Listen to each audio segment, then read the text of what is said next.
네, 여러분 안녕하십니까? 23회 부산국제영화제 이제 내일 개막입니다. 영화제를 하루 앞두고 오늘 남포동 비프광장에선 전야제가 열렸는데요. 핸드프린팅 개봉 행사와 축하 공연 등 다양한 행사가 마련됐습니다. 류재민 기자입니다.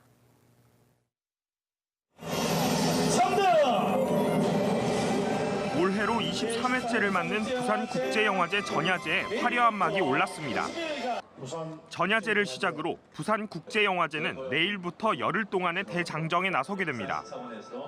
앞으로 더욱 중국, 부산 또는 대한민국을 대표하는 그런 축제로 나아갈 수 있도록 재도약할 수 있도록 더 노력하겠습니다. 전야제의 하이라이트인 핸드프린팅 개봉 행사엔 한국의 배우 신성일과 중국의 오우삼 감독, 프랑스 배우 장피에르 레오의 핸드프린팅이 처음 공개됐고 가수들의 축하 공연 등 다채로운 행사들로 분위기는 한껏 고조됐습니다. 올해를 부산국제영화제 정상화의 원년으로 선언한 만큼 화해와 화합을 주제로 79개 나라 320여 편의 영화가 초청됐습니다. 부산에서 진정한 영화인들을 만난 즐거움을 되돌려두고자 열심히 준비했습니다. 아마 올해는 매우 성공적인 그리고 영화 축제 본연의 분위기가 회복되는 영화제가 될 것 같습니다. 영화의 전당뿐만 아니라 영화제의 시작점인 남포동 일대에도 각종 행사가 마련됩니다. 비프광장 특설 무대에선 영화의 전당 개막식이 생중계되며 영화 배우와 감독을 직접 만날 수 있는 토크 콘서트 등이 열립니다. 다양한 관객 참여형 프로그램들로 이루어진 커뮤니티 비프도 첫 선을 보입니다. 성공적인 개최를 위해 영화제 기간 동안 비프광장 300여 개 노점상은 영업을 중단합니다. 개막식은 내일 저녁 6시부터 해운대 영화의 전당에서 열리며 개막작인 윤재호 감독의 뷰티풀 데이즈를 시작으로 영화제는 오는 13일까지 이어집니다. MBC 뉴스 류재민입니다. 올해 부산국제영화제 많은 게스트들 가운데 눈길을 끄는 인물은 세계적인 영화음악 작곡가 사카모토 류이치입니다. 아카데미 음악상을 수상했던 영화 마지막 황제에 이어서 지난해에는 우리 영화 남한산성의 음악을 맡으면서 우리에게 더 친숙해진 음악가가 됐죠. 이만은 기자가 만나봤습니다.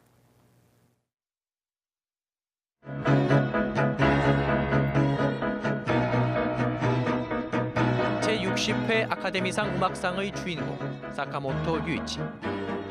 아카데미상 9개 부문을 휩쓴 영화 마지막 황제의 음악 감독으로 우리에게도 친숙한 음악가입니다. 최근에는 지난해 개봉한 영화 남한산성의 OST를 맡으면서 우리나라 영화 팬들에게는 더욱 가까워졌습니다. Kind of waiting for any Korean film project for a long time. I liked the script and it was easy to read, easy to understand, and that's interesting. 우리나라와 우리나라 음악에 대해 각별한 애정을 갖고 있는 사카모토 류이치. 특히 올해는 음악 인생 40주년을 맞아 부산국제영화제 개막식에서 직접 개막 연주에 나서기로 해 화제를 모으고 있습니다. 세계적인 작곡가이자 피아니스트의 연주를 현장에서 감상할 수 있는 기회가 될 것으로 보입니다. 부산국제영화제 조직위는 영화제 기간 동안 사카모토 류이치 설치음악 전시회를 개최합니다. 2011년 동일본 대지진에서 모티브를 얻은 전시회는 자연 환경과 인류 문명을 주제로 다루고 있습니다. 쓰나미 피아노라고 불리는 도쿄 동일본 대지진이 일어났을 때 침수가 되었었던 피아노가 있는데요. 그 피아노를 직접 현장에서 연주를 하시는 장면으로 되게 화제가 되었었던. 사카모토 류이치는 이번 부산국제영화제에서 올해의 아시아 영화인상을 수상합니다. MBC 뉴스 이만흥입니다.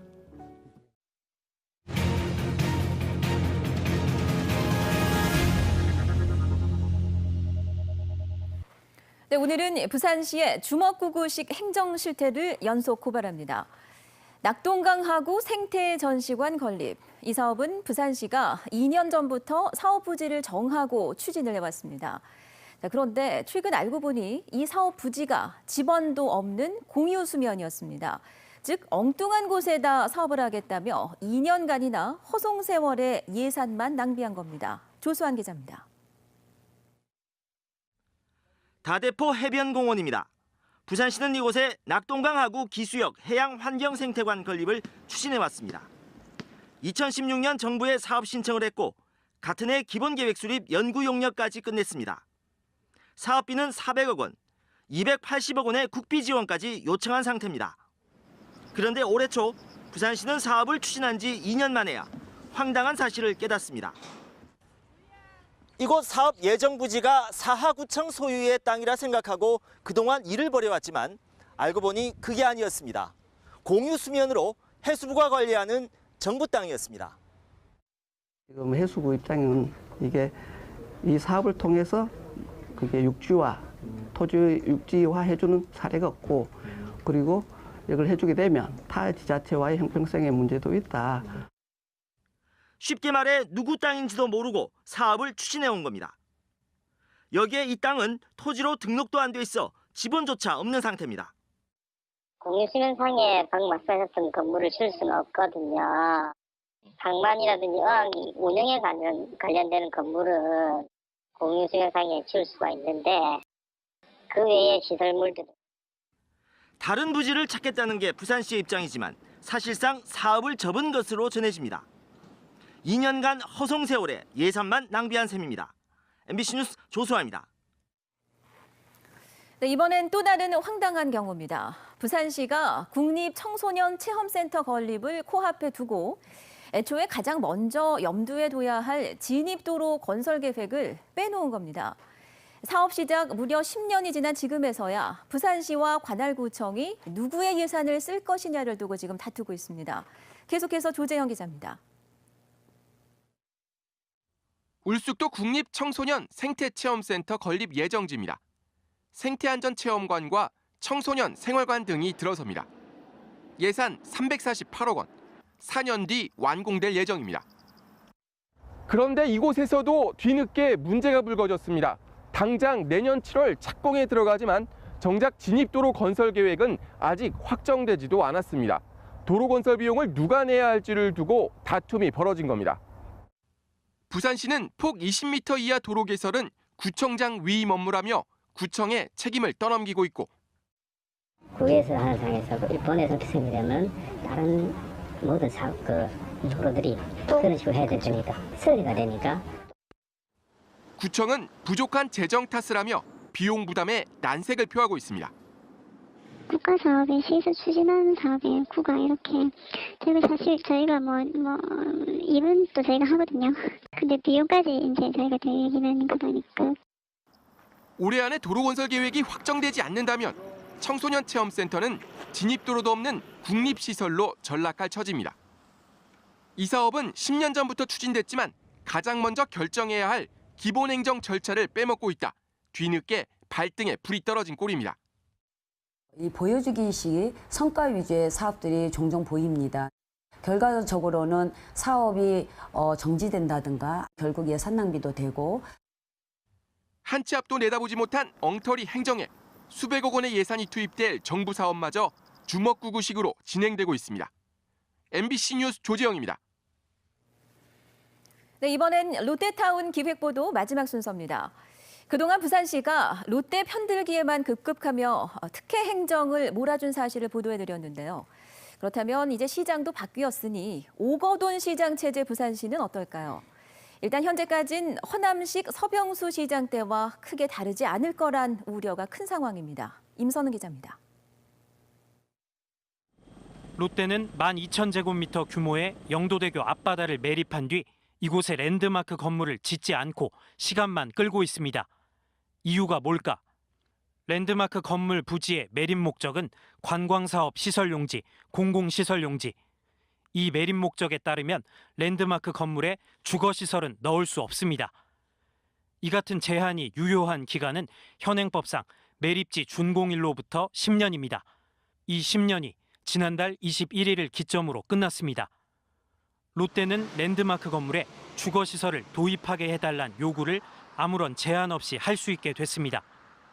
도시관리계획상의 지구 단위라든가 이런 부분을 이제 부산시나 이제 중구청으로부터 받아서 사업을 하면 되거든요. 이제부턴 주거시설의 도입 여부에 대한 허가권을 오거돈 시장의 부산시가 온전하게 쥔 상황입니다. 부산 지역 시민사회의 입장은 절대 불가. 롯데가 애시당초 주거시설을 추진하겠다는 계획을 밝혔더라면 지금과 같은 형태의 롯데타운 사업은 결코 존재하지 못했을 거란 이유 때문입니다. 공유 수면입니다.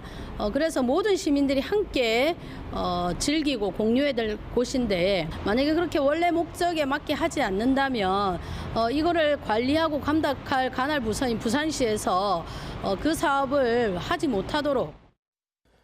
그렇다면 오거돈 부산시장은 어떨까요? 한 시의원과 오 시장의 대화를 들어보시죠.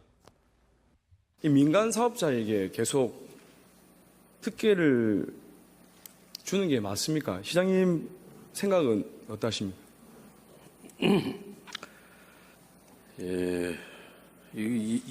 이런 사안이야말로 그야말로 소위 말하는 수기 민주주의, 그야말로 진지한 공론화의 과정을 거칠 필요가 있는 사안이라고 생각이 듭니다.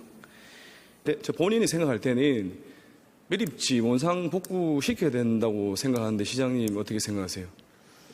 예, 그 문제를 포함해서 하여튼 이 사업이 원만하게 진행돼서 우리 부산의 발전에 또 이 원도심의 활성화에 도움이 될 수 있는 방안을 찾도록 한번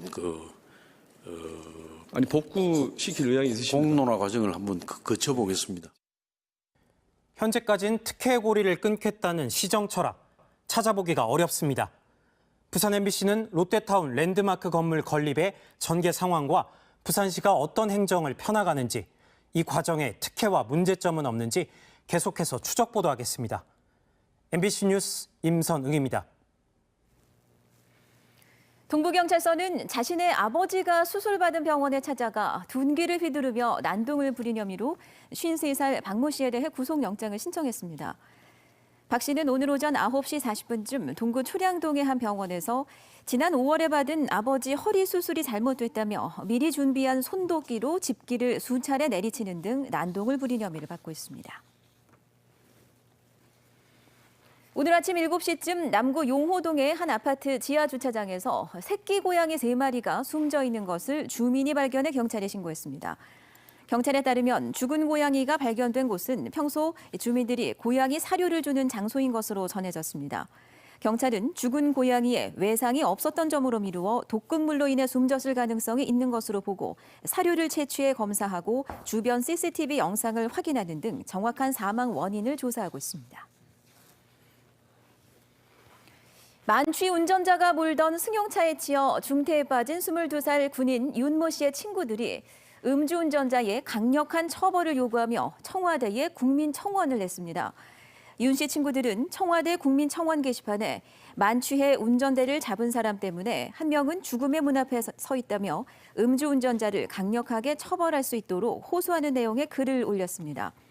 윤 씨는 지난달 25일 새벽 해운대 미포 오거리에서 면허 취소 수준인 혈중 알코올 농도 0.134% 상태인 26살 박모 씨의 승용차에 치여 일주일 넘게 의식을 회복하지 못하고 있습니다.